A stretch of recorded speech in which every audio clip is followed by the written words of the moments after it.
Thème du jour. La Bible, bien plus qu'un livre, c'est la voix de Dieu pour toi.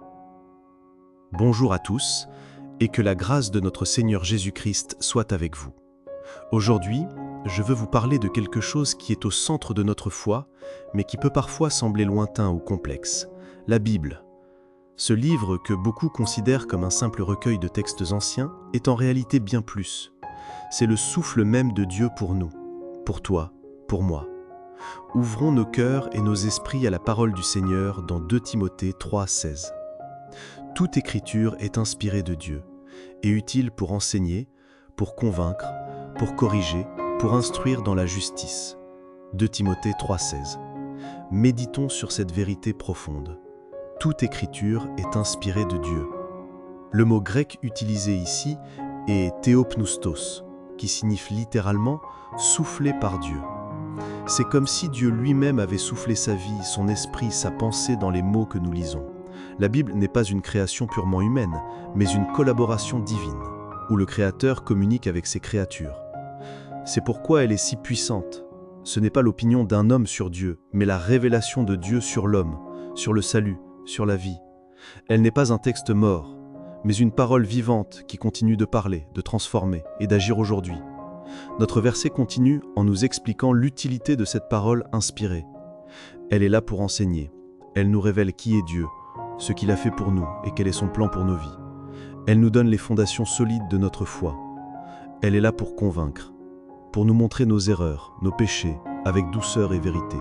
Non pas pour nous écraser, mais pour nous appeler à la repentance et au pardon.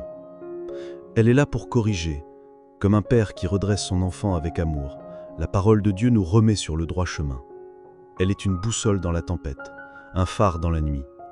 Et enfin, elle est là pour instruire dans la justice, pour nous équiper à vivre une vie qui honore Dieu, à être des reflets de sa bonté, de sa sainteté. Peut-être que tu as déjà eu l'impression que la vie n'avait pas de sens. Peut-être te sens-tu seul, perdu, sans direction. J'ai connu cette solitude. J'ai cherché des réponses dans des livres de développement personnel, dans les opinions des gens. Mais j'ai toujours eu ce vide, ce sentiment que quelque chose manquait. Jusqu'au jour où j'ai décidé, par curiosité, de prendre une Bible et de l'ouvrir. Je n'y comprenais rien au début, mais un passage m'a interpellé. Il parlait d'un amour si grand qu'il avait donné sa vie pour moi. C'est à ce moment-là que j'ai réalisé que ce n'était pas un simple livre. C'était une lettre d'amour, écrite pour moi, par le Dieu qui m'avait créé. Ce jour-là, la Bible est devenue plus qu'une lecture. Elle est devenue ma conversation avec Dieu. Elle est devenue la source de ma paix, la force dans mes faiblesses et la lumière dans mes ténèbres. Elle m'a convaincu, corrigé et m'a enseigné comment marcher avec justice et espérance. Mon ami, ma sœur, si tu te sens perdu aujourd'hui, je t'invite à faire la même chose. N'attends pas d'être parfait pour t'approcher de la Bible. Ouvre-la, lis un verset et demande à l'Esprit Saint de te parler à travers ces mots. Demande-lui de te révéler le cœur de Dieu pour toi. Je t'invite à faire cette prière avec moi, là où que tu sois. Ferme les yeux si tu le souhaites. Seigneur Jésus, je te remercie pour ta parole, pour ce souffle de vie qui me donne l'espoir. Je te demande pardon pour les fois où j'ai ignoré ou négligé ce trésor. Ouvre mes yeux et mon cœur pour que je puisse te voir et t'entendre à travers la Bible. Enseigne-moi, corrige-moi et instruis-moi dans la justice.